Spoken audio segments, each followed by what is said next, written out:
Hello students, this is the third part of chapter solution. So without any further delay, let's start the video.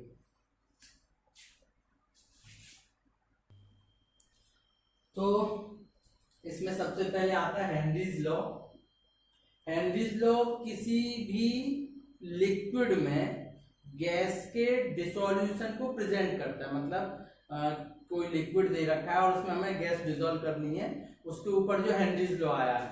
तो Henrys law कहता क्या, it states that at a constant temperature, यानी इसके according temperature अगर fix रहे at a constant temperature, the solubility of a gas in a liquid, यानी कि गैस की सॉल्युबिलिटी काय में, लिक्विड में, is directly proportional to the partial pressure of the gas present above the surface of the liquid. यानी कि जो भी गैस डिसॉल्व हो रही है वो उसकी सॉल्युबिलिटी डायरेक्टली प्रोपोर्शनल होती है उस पर पड़ने वाले प्रेशर के। यानी कि आप गैस को जितना प्रेशराइज करोगे वो लिक्विड में उतनी ही ज्यादा घुलती जाती है।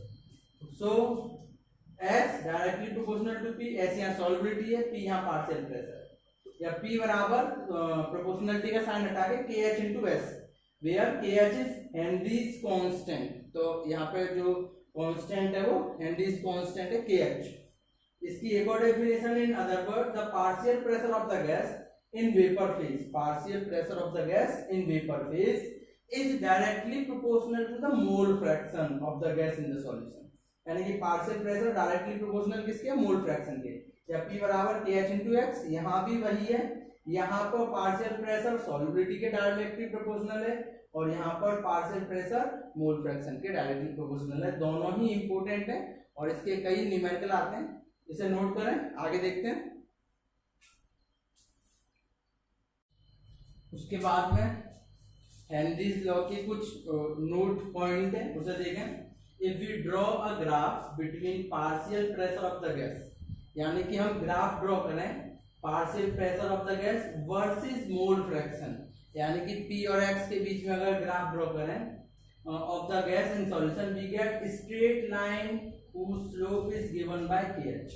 तो अगर हम पार्शियल प्रेशर और मोल फ्रैक्शन के बीच में ग्राफ ड्रॉ करें तो हमें एक स्ट्रेट लाइन मिलती है जो कि KH को जो है डिनोट करती है। अब यहाँ इसका मतलब ये आता है कि जैसे जैसे आप पार्शियल प्रेशर बढ़ाते जाते हो वैसे वैसे सॉल्युबिलिटी या मोल फ्रैक्शन जो है बढ़ता जाता है, इसलिए हमें एक स्ट्रेट लाइन मिलती है। उसके बाद में second, higher value of KH, यानी कि हेनरी कांस्टेंट की वैल्यू अगर हायर मतलब ज्यादा हो at a given pressure, the lower is the solubility, यानी कि KH अगर ज्यादा है तो सॉल्युबिलिटी कम होगी of the gas in the liquid, और solubility of gas increase with increase the pressure.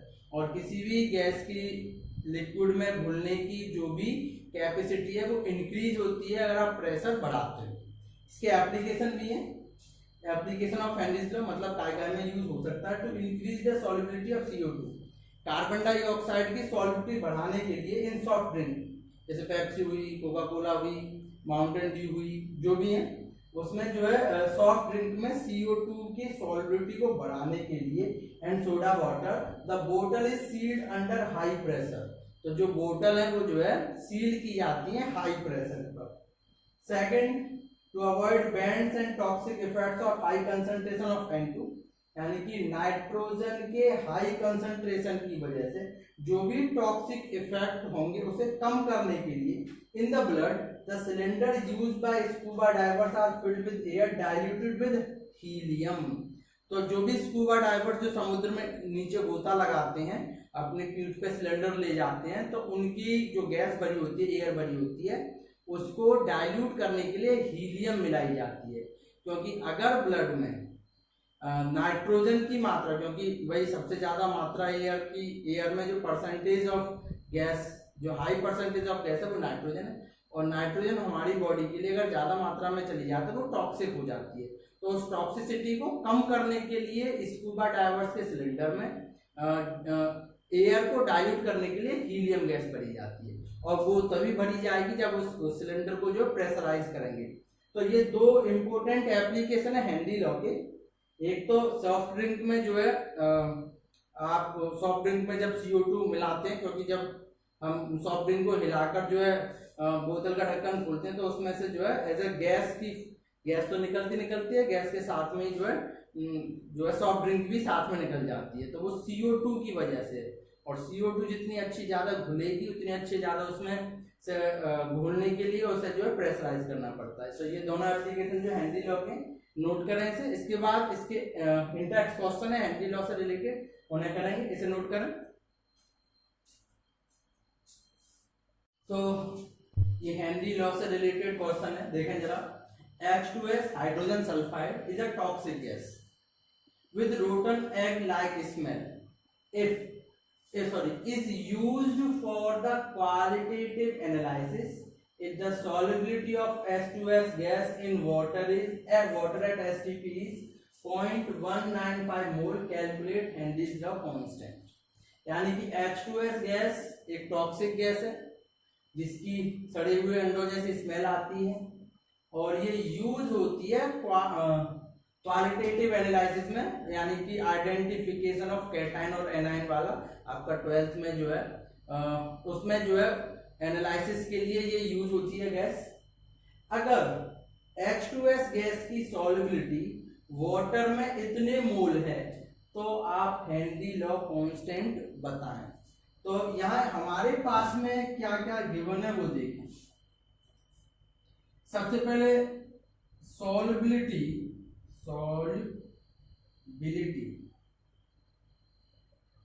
of H2S in water at STP is 0.195 मोल। मतलब point means to say, that means लिख सकते हैं आप 0.195 मोल H2S gas dissolved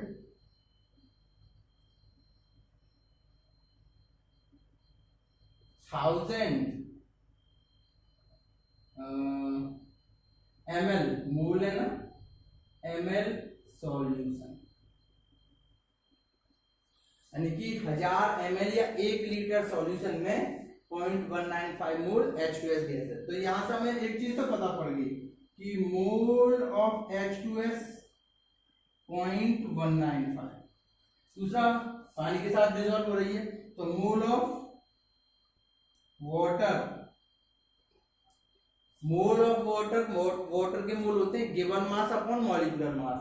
वाटर का मास जो दे रखा है वो 1000 kg ले सकते हैं, सॉरी ये मोलल था, ठीक है, ये मोलल था। तो यहां से जो है 1000 kg लिखोगे इसे वाटर, तो गिवन मास 1000 kg और मोलर मास होता है वाटर का 18।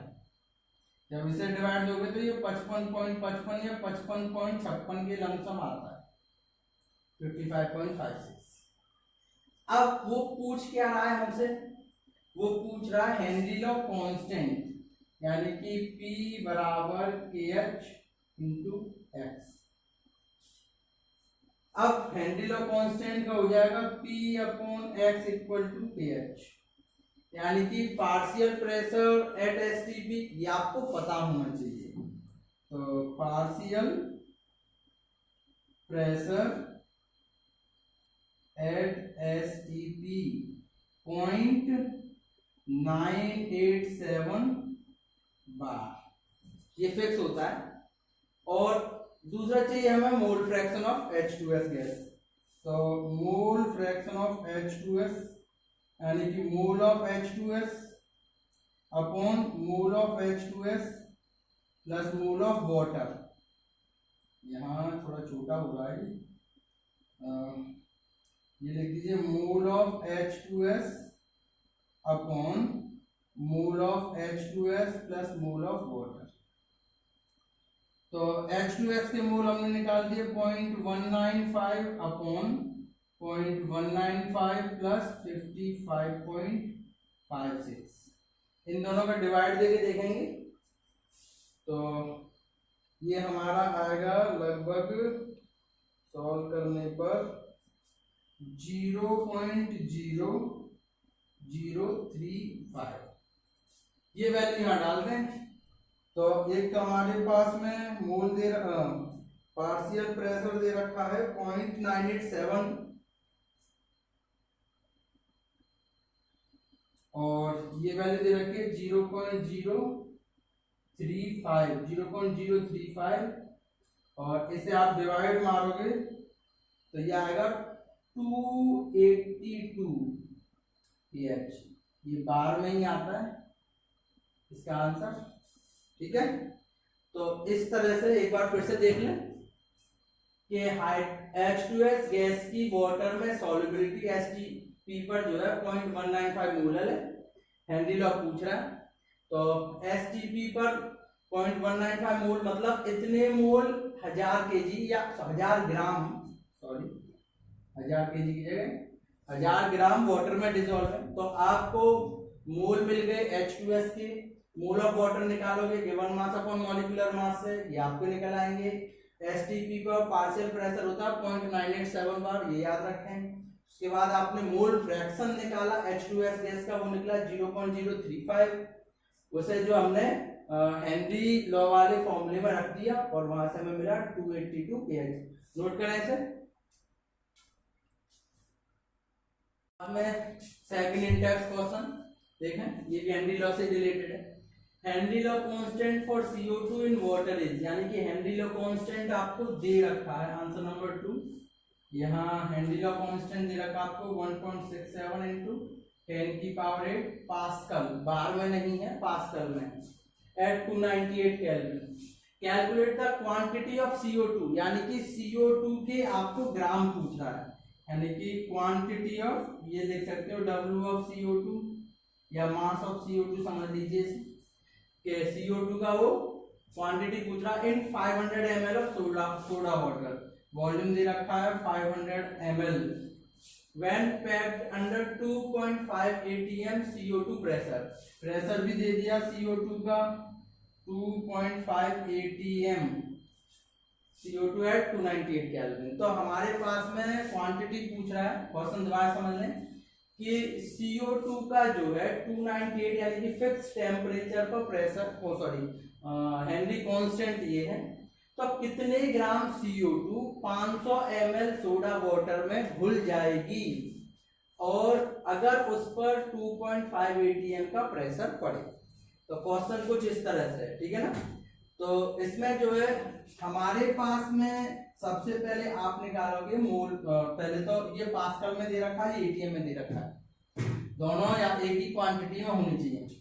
तो इसे आप एटीएम में बदलोगे, सॉरी पास्कल में बदलोगे 2.5 × 1.013 × 10⁵ पास्कल, पहली चीज। तो इसका आप इंटू करोगे तो 2.53 करके 10⁵ पास्कल में इसे आप पहले लिख लें। लिखने के बाद में KH हमारे पास में, CO2 हमारे पास में है, तो मोल फ्रैक्शन निकालेंगे। फॉर्मूला होता था PCO2 बराबर KH into X, partial pressure mole fraction into Henry law constant into mole fraction. PCO2 कितना है 2.53 × 10⁵, KH हमें दे रखा 1.67 × 10⁸ इंटू X। तो इसे इसमें डिवाइड दे देंगे 2.53 × 10⁵ अपॉन 1.67 × 10⁸ इक्वल टू X, और ये सॉल्व करेंगे इसे। तो सॉल्व करने का हमारे पास में आंसर इसका आएगा 0.0152। तो ये हमारे पास में आया मोल फ्रैक्शन ऑफ CO2। अच्छा, अब उसके बाद में जब मोल फ्रैक्शन CO2 आ गया तो हमें पता है मोल फ्रैक्शन ऑफ CO2 होता है mole of CO2 upon mole of CO2 plus mole of water. Mole निकालेंगे, मोल फ्रैक्शन की जगह पे हमारे पास में है कितना था, ये 0.0 था, 0.00, हाँ यहाँ ये 0 और बढ़ा दीजिए।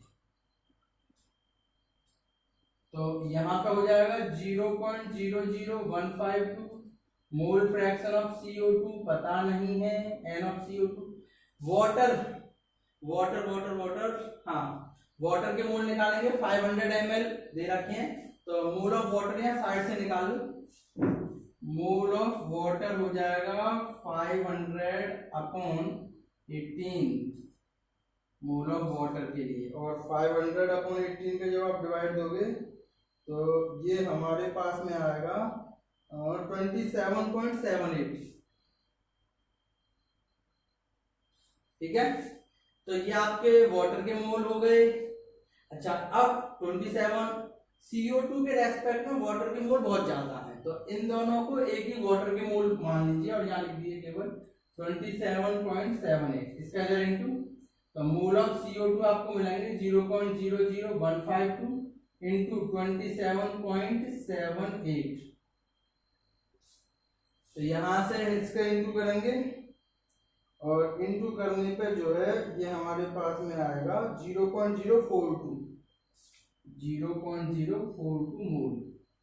ये मोल आए CO2 के, और मोल का फॉर्मूला क्या होता है? Given mass upon molecular mass, given mass upon molecular mass. तो मोल हमें पता रखा है 0.052, गिवन मास पता नहीं है, मॉलिक्यूलर मास CO2 का होता है 4444। इसका इधर into 0.042 into 44 equal to W, और जब इसका इंटू आप करोगे तो 0 से इंटू करेंगे तो ये हो जाएगा हमारा 1.848 ग्राम। तो 500 ml वाटर में लगभग इतने ग्राम CO2 डिसॉल्व हो जाएगी। तो ये दो क्वेश्चन थे हेनरी लॉ पे, इंपोर्टेंट कंसेप्ट है, इससे न्यूमेरिकल आते हैं काफी। आज के लिए इतना ही, इसे आप नोट करें और आगे वाली वीडियो में हम जो है इससे आगे की डिटेल्स के बारे में डिस्कस करेंगे। तो तब तक के लिए गुड बाय।